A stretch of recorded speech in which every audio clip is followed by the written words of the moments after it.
Exercise 3.1 से the storage battery of a car has an EMF of 12 volt. If the internal resistance of the battery is a 0.4 ohm, what is the maximum current and can be drawn from the battery? अब diagram के हिसाब से वैसे diagram की जरूरत नहीं, लेकिन initially हिस्से बता रहा हूँ।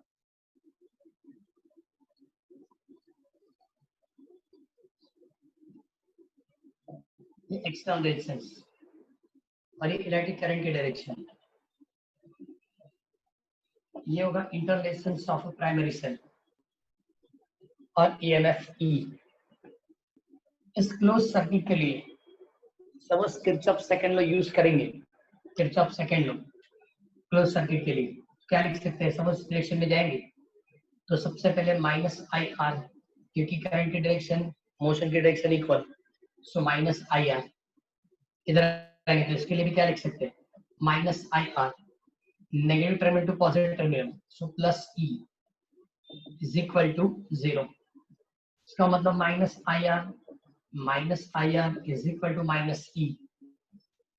ओके, माइनस आई कॉमन निकालेंगे तो R plus small R and that is equal to minus E. Minus minus plus हो जाएगा। ओके, और रेजिस्टेंस की वैल्यू सपोज निकालनी है, sorry electric current, E upon R plus क्या लिखेंगे? Small R. ओके, और जब मैक्सिमम इलेक्ट्रिक करंट चाहिए, I is equal to I maximum रखना है, तब एक्सटर्नल रेजिस्टेंस की वैल्यू 0 होती है। मतलब ये रेजिस्टेंस क्या हो जाएगा? 0। So I is equal to E upon small R ऐसा लिखेंगे। ओके, पोटेंशियल दिया है, पोटेंशियल कितना? 12 और इंटरनल रेजिस्टेंस दिया 0.4। Okay, so answer is 30 ampere. ऐसे तो क्वेश्चन एमसीक्यू में होगा, लेकिन पूरा इसलिए एक्सप्लेन किया कि पूरा पता चल जाए कि सपोज मैक्सिमम करंट कैलकुलेट करना है तो आप एक्सटर्नल रेजिस्टेंस की वैल्यू 0 लेंगे। ओके, और एक चीज और भी है कि बैटरी से पास होने करंट कितनी होगी, तो always I is equal to E upon R plus R, इस तरह से लिखेंगे। क्लियर? Now second question 3.2।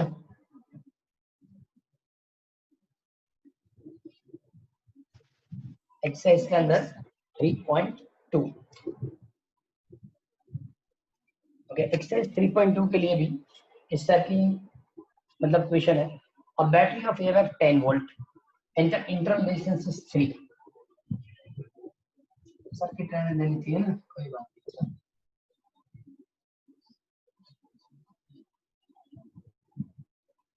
ये electric current I, internal resistance R is equal to लिखा है 3, EMF 10 वोल्ट, EMF की वैल्यू कितनी दी? 10 volt. If the current in the circuit is a 0.5 ampere, और पढ़िए 0.5 ampere, what is the resistance of a resistor? इसकी वैल्यू क्या होगी वो कैलकुलेट करके देना है। And what is the terminal voltage of a battery when the circuit is a closed circuit होगी तो टर्मिनल वोल्टेज क्या होगा? ओके, तो हम कैपिटल R फाइंड करना चाहते हैं। इलेक्ट्रिक करंट की फॉर्मूला यूज करो। अब तो पूरा लिखने की जरूरत नहीं है। कौन सा? किरचॉफ सेकंड लॉ करके, electric current passing through given circuit is equal to EMF 10, current is 0.5, R plus small r मतलब 3 A। Okay, so R plus 3 is equal to 10 upon 0.5। 10 upon 0.5 मतलब कितना होगा? 20, and therefore R is equal to 20 minus 3, and therefore R is equal to 17 ohm। R की value क्या होगी? 17 ohm। Second is the उसका terminal voltage calculate करना। अब जब इलेक्ट्रिक करंट मिल गया तो टर्मिनल वोल्टेज डायरेक्टली हो सकता है, E is equal to IR। Electric current कितना है? 0.5। इसके लिए रेजिस्टेंस कितना है? 17। Answer 8.5 volt. और एक फार्मूला भी है, सपोज कैलकुलेट करना है तो V is equal to E minus IR से भी टर्मिनल वोल्टेज हम कैलकुलेट कर सकते हैं। चलो दो मेथड से कंप्लीट करते हैं। पोटेंशियल कैलकुलेट करना है। ओके, ई की वैल्यू क्या मिली, अरे क्या लिखा हमने 10, इलेक्ट्रिक करंट 0.5 और inter resistance of primary cell 3, so 10 minus 1.5 answer is 8.5 volt. दोनों मेथड चल सकती है, लेकिन याद क्या रखना है, टर्मिनल वोल्टेज की जो फार्मूला है V = E - IR, जब सेल डिस्चार्ज होता है तब चार्जिंग के लिए लिखना है तो V = E + IR ऐसा लिखेंगे। क्लियर? चलो इस तरह की और आगे एक न्यूमेरिकल भी 3.3 3.3 three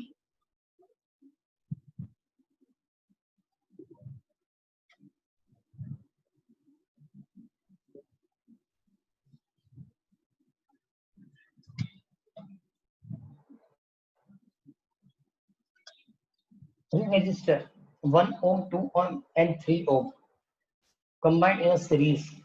What is the total resistance of combination? वो तो सिंपल है। Second question, if the combination is connected to a battery of EMF 12 volt, the negligible internal resistance, मतलब internal resistance हम 0 लेंगे।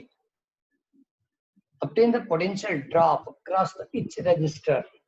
इतना इसमें डायग्राम की जरूरत नहीं, लेकिन फिर भी एक बार आपको पता चल जाए।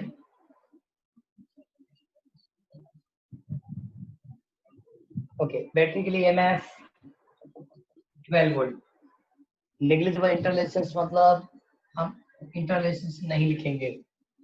Okay, this resistance R1, R2, R3, 1 ohm, 2 ohm and 3 ohm. Now electric current from circuit I. Okay, सबसे पहले तो इसके resultant for series combination. Okay, R is equal to 1 + 2 + 3 6 ohm। Okay, first answer complete हो गया है।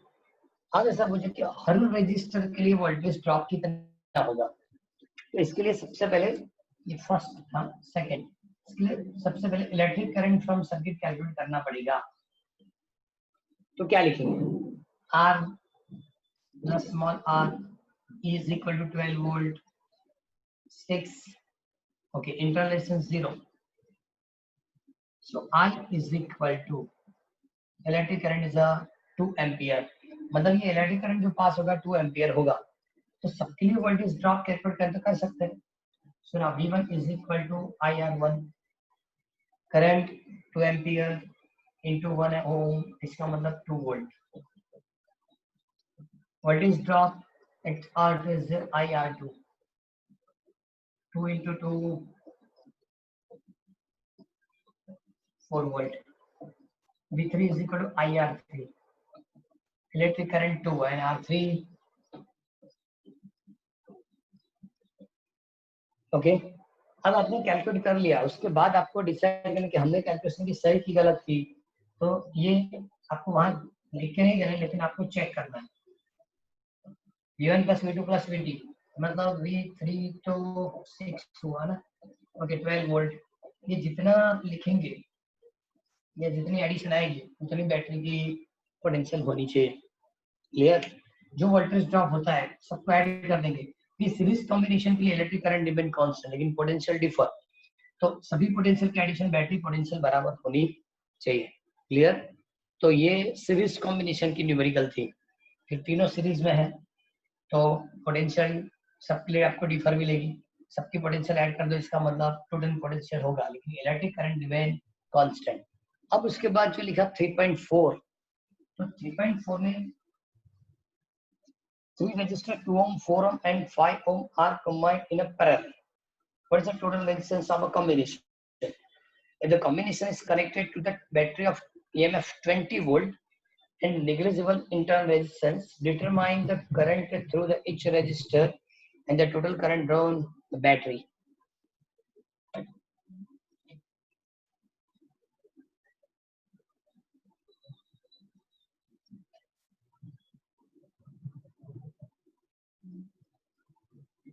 Okay, different 3 resistance.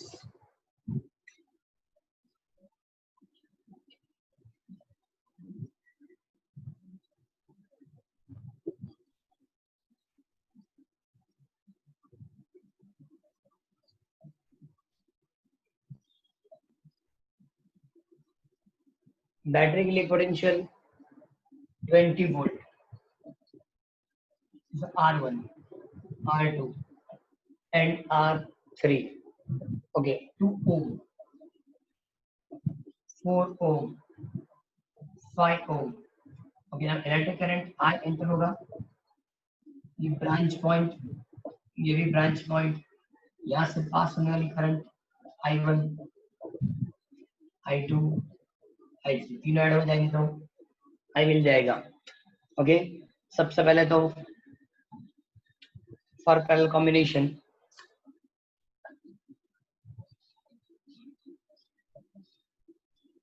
1/R is equal to 1/R1, R2, R3. So 1/R is equal to 1/2 plus 1/4 plus 1/5. Okay, LCM कितना लेंगे?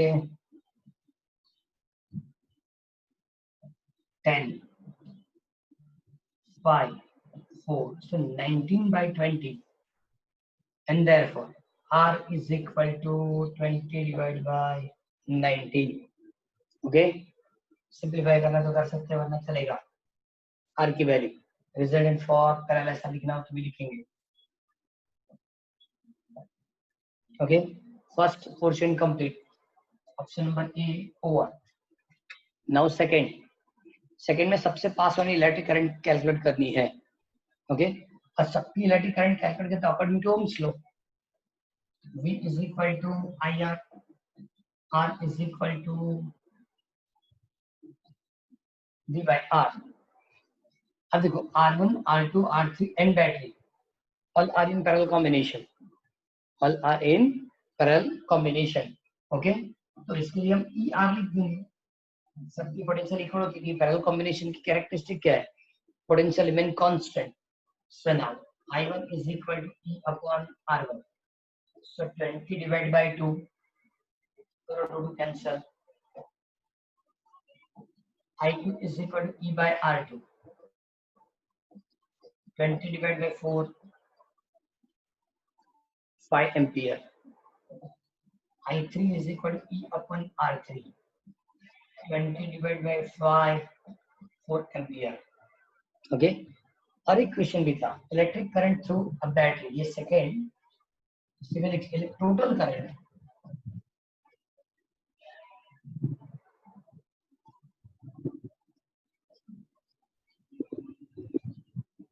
From battery. So I1 plus I2 plus I3 जितना होगा. I1 कितना दिया? 10, 5 and 4 कितना होगा? 19 एम्पियर होगा. क्लियर? 19 एम्पियर. तो ये सभी जो थे इनिशियली पहले तो बताए, सबसे पहले तो बताया सिर्फ मैक्सिमम करंट, सेकंड में पोटेंशियल कैलकुलेट करना था, third numerical for series combination, fourth numerical for parallel combination. लेकिन ये सभी इजी मेथड से हो जाएंगे. ये हो सकता है कि सभी 2-2 मार्क्स में भी होंगे. ओके, 2 मार्क्स से ज्यादा में नहीं भी होगा.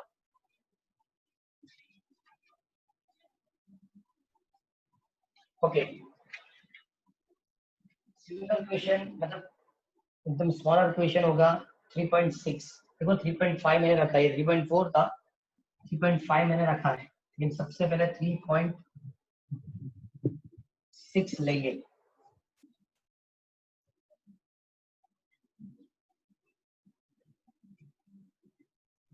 A negligibly small current is passing through a wire of length 15 meter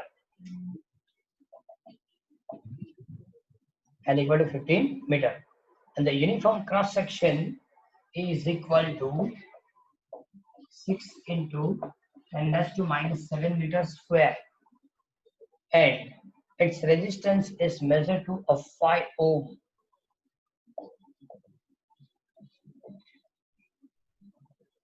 R is equal to 5 ohm. What is the resistivity of a material at the temperature of the experiment? Resistivity calculate करना है. Resistivity, अब देखो resistivity तो बराबर है, तभी thermal sorry specific resistance करके भी इसको लिख सकते हैं. स्पेसिफिक रेजिस्टेंस देखो उसने resistivity formula R is equal to RA upon L. R is 5, is 6 into 10 raised to minus 7, length 15, कितना होगा 2 into 10 raised to minus 7 ohm into meter. Complete. ये कौन सा था 3.6. इसमें नॉर्मल जो न्यूमेरिकल इसमें ज्यादा कोई प्रॉब्लम नहीं आएगी, लेकिन ये सबसे ज्यादा एमसीक्यू बेस्ड है. ओके, जो सर्किट वाले न्यूमेरिकल है वो आपको ज्यादा परेशान करेंगे. सर्किट वाले जो है वो सबसे ज्यादा परेशान करेंगे. चलो ऐसे कोई न्यूमेरिकल एक्सरसाइज के अंदर तो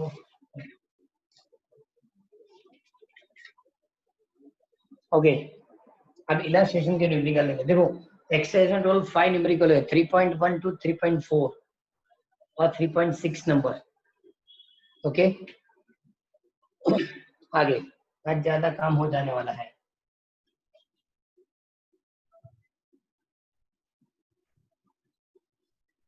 okay 3.1 estimate the average depth speed या drift speed of a conducting electron in a copper wire of cross section area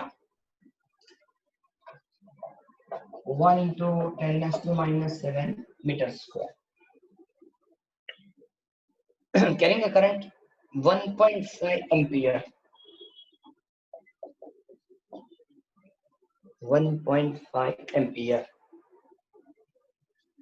Assume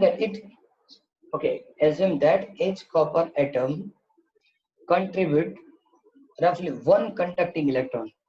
अब इसका मतलब ऐसा हो कि हर एटम से एक इलेक्ट्रॉन आपको मिलेगा. ऐसे तो हर कॉपर से 2 इलेक्ट्रॉन मिलते हैं, Cu+2 लिखते हैं इसलिए. ओके, लेकिन इसके लिए 1 लिखा है, इसका मतलब हर कॉपर एटम आपको एक इलेक्ट्रॉन देगा. The density of a copper 9 into 10 raised to 3 kg by meter cube. कैसे दिया है. Okay, and the atomic mass is 63.5 U. Okay.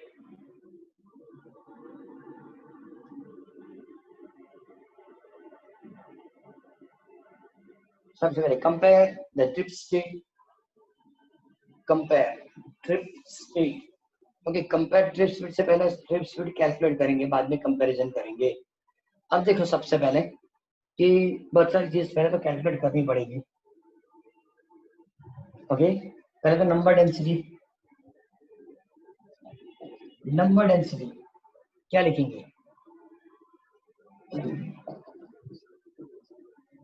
P into N upon V. P into N upon V मतलब valency of copper, उसे 1 करके लिखा है, लेकिन suppose कभी क्वेश्चन में चेंज हो जाए तो पोलैरिटी करके आपको P लिखना पड़ेगा. ओके, अभी तो 1 है, लेकिन P into N upon V लिखेंगे तो N upon V मतलब N upon V मतलब number density, total number of atom in unit volume, N upon P हो जाएगा. Clear. Okay, similarly density rho equal to mass upon volume, लेकिन M number density direct नहीं पता चलता, तो एक चीज और लिखा. देखो किसी एक एटम की मास n कितने हैं n, टोटल वॉल्यूम क्या होगा N upon V, इससे लिख सकते हैं. क्लियर. तो हमको डेंसिटी मिल गई. ओके, और इससे एक चीज और भी मिल सकती है कि N इज इक्वल, चलो तो भी चलेगा, P रो अपॉन M. बराबर। तो हमारे पास नंबर डेंसिटी आ गई, पोलैरिटी डेंसिटी अपॉन मास। अब वो फॉर्मूला यूज करते हैं, I इज इक्वल टू क्या लिखे, फॉर्मूला कौन सी होगी, NEAVD, okay, NEAVD, okay. So now I is equal to, n पहले रख देंगे,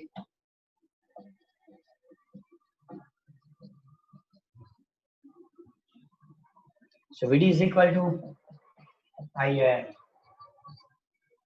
VP is equal to क्या लिखेंगे, IM अपॉन AP रो E। सभी चीज है, एक प्रॉब्लम है, U जो है उसको आप U जो लिख के दिया उसको आप चेंज करेंगे, कोई बात नहीं, लिखना शुरू करते हैं। वैलेंसी 1 डेंसिटी दे दी गई है, ओके, सभी चीजें ऐड करेंगे तो आंसर मिलेगा VD इज इक्वल, चलो इलेक्ट्रिक करंट कितना हुआ 1.5, मास इक्वल टू क्या लिखेंगे 63.5 इंटू 1.66, ये चेक करना, हाँ यू से केजी में नहीं था, यू में था, okay. Cross section area 10⁻⁻⁷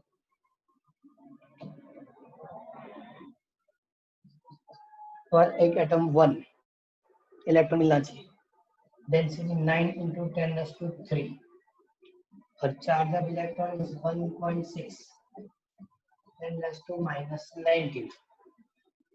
third friend લઈને બેઠા છે કે બંને નથી, કેલ્ક્યુલેટર થી ચેક કરવું પડશે, ક્યાં તો ઇલાસ્ટ્રેશન હશે ને, તો હશે જ તમારે આન્સર क्या दी,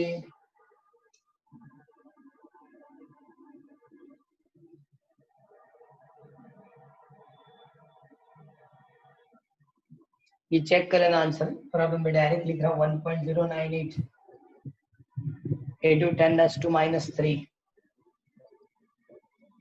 मीटर पर सेकेंड, मीटर पर सेकेंड। ये आपको ड्रिफ्ट वेलोसिटी मिली, जो फर्स्ट क्वेश्चन में उसने लिख के दिया था। मेन चीज तो यहाँ से है, n is equal to n upon v,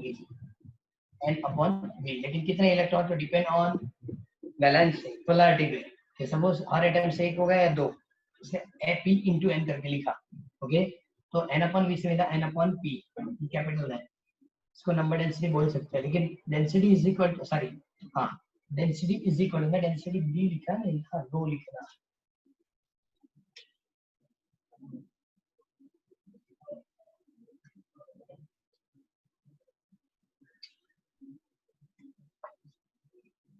density हमने सभी जगह रो लिखी है और यहाँ डी लिखा था, मतलब रो करी।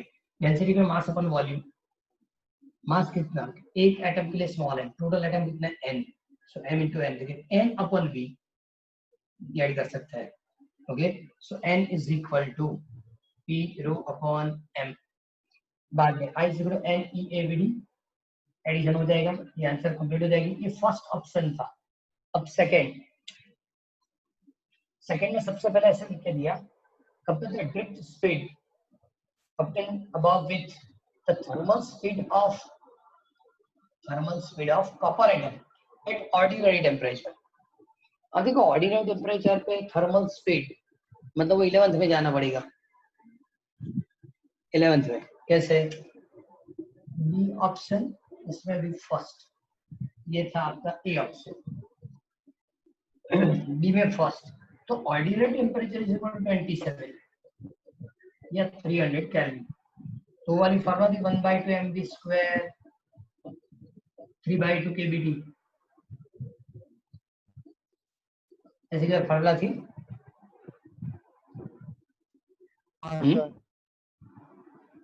ओके। इस फॉर्मूला से हमको v निकालना है। अब सबसे पहले ये v निकालकर दोनों साइड 2 कैंसिल कर देते हैं, और दोनों साइड 2 कैंसिल करेंगे तो v स्क्वायर बचेगा, v square is equal to क्या लिखेंगे 3 kBT upon m, 3 kBT upon m, okay. और स्क्वायर रूट करेंगे तो इसको हमने VRMS लिखा था, पता तो So 3 kBT या kB अपॉन m. ओके, अब मास तो वही लिखना है, टोटल मास, लेकिन उसने kb करके लिखा है. kb घर से लेके जाएंगे 1.38 10⁻⁻23 टेम्परेचर 300 अपॉन 63.5 1.66 10⁻⁻27. स्क्वायर रूट वाले न्यूमेरिकल की आंसर डायरेक्ट नहीं लिखना है, खुद को ये कैलकुलेट करके चेक करना है, क्योंकि मार्क्स की स्क्वायर रूट हो जाएगी वरना. ओके, ये लिखा है 343.2 मीटर पर सेकेंड. तो इधर सिर्फ आपने ऑर्डिनरी टेम्परेचर पे आरएमएस कैलकुलेट किया. क्वेश्चन क्या था कि दोनों की कंपैरिजन करनी है. क्वेश्चन क्या था कि दोनों को आप कंपेयर करेंगे. अब जब दोनों को कंपेयर करेंगे, चलो ऊपर लिख रहा हूँ, दोनों को कंपेयर करेंगे तो इसका मतलब VD upon VRMS, VD upon VRMS. VD कितना मिला था? 1.098 10⁻³ अपॉन 342.2 342.2. तो ये जो रेशियो आता है, ये दोनों की जब आप कंपैरिजन करेंगे तो रेशियो आता है 3.2 10⁻⁻6. इसका मतलब वीडी इज 3.2 10⁻⁻6 टाइम्स वीआरएमएस. कौन सी वैल्यू ज्यादा होगी? वीआरएमएस की. वीडी की वैल्यू कम होगी, वीआरएमएस क्या मिलेगा? ज्यादा. ओके, ये कौन सा था? बी में फर्स्ट. ओके, बी में सेकंड नंबर. तो बी में जो सेकंड नंबर में इसमें लिख के दिया है, the speed of propagation of electric field along the conductor which causes of drift motion. इसका मतलब क्या है कि when a metallic wire connected to battery तो इलेक्ट्रिक फील्ड प्रोड्यूस होगी. ओके, जब इलेक्ट्रिक फील्ड प्रोड्यूस होती है तो ऐसा मान लो कि सपोज वो वैक्यूम के अंदर है और वेलोसिटी ऑफ लाइट की जो स्पीड है वो कंपेयर करेंगे. फिर से क्वेश्चन फिर से पढ़ रहा हूँ. Speed of a propagation of the electric field along the conductor with cause of drift motion. तो लिख रहा है कि जब मेटल से आप करंट पास करेंगे, ओके, तो इलेक्ट्रिक फील्ड प्रोड्यूस होगी. Okay, the inside wire suppose speed almost equal to light speed. Calculate करेंगे तो दोनों के बीच की कंपैरिजन क्या होगी? अब दोनों के बीच में कंपैरिजन लिखना क्या है? जैसे वीडी अपन वीआरएमएस किया था ऐसे वीडी अपन से करना है. तो ये तो सबसे प्रॉब्लम वाली बात हो जाएगी, क्योंकि ये तो ऐसे भी 1.098 10⁻³ और ये 3 × 10⁸ तो और कम हो जाएगा. इसका वीडी कितना होगा? तो ये रेशियो तो और कम होगा. लिखा 3.66, ऊपर गया तो -11, लेकिन -12 लिखना पड़ेगा. एक पॉइंट मैंने शिफ्ट किया है. तो दो बार से वीडी कंपेयर की. सबसे पहले कंपैरिजन यहाँ किया वीडी और वीआरएमएस, और यहाँ वीडी और सी की कंपैरिजन दी. ओके, तो ये था इलस्ट्रेशन नंबर 1. ये कौन सा था? Illustration number 1. क्लियर? तो चलो आज मेरे ख्याल से 6 न्यूमेरिकल हुए. 6 न्यूमेरिकल आपको लिख के देना है. नेक्स्ट जो लेक्चर आएगा इसके अंदर वो इंपेरिकल फार्मूला के इक्वल 5 या 6 न्यूमेरिकल है, वो साथ में लेंगे. लेकिन एक वर्क करना है कि बैठ के आपको घर बैठे 3.2 इलस्ट्रेशन वो पढ़ लेना है. इसमें कैलकुलेशन नहीं है, लेकिन थियोरेटिकल ऑप्शंस दिए. कौन से? 3.2 नहीं लिखेंगे तो भी चलेगा, लेकिन मेन जो क्या आज जितने भी हुए 3.1 3.2 3.3 3.4 3.6 और इलस्ट्रेशन नंबर 3.1 वे 6 न्यूमेरिकल हुए. 6 न्यूमेरिकल कंप्लीट करके देना है. कोई डाउट इसमें? सर ये पूरा कंप्लीट कर देना है सर. और मेरे ख्याल से कल सर आपको इसी तरह मेरी जगह पे कल सर आपको ऑनलाइन लेक्चर ही लेंगे. उनकी जो लिंक है कल वो भेज देंगे. वो 10:30 को ऑनलाइन लेक्चर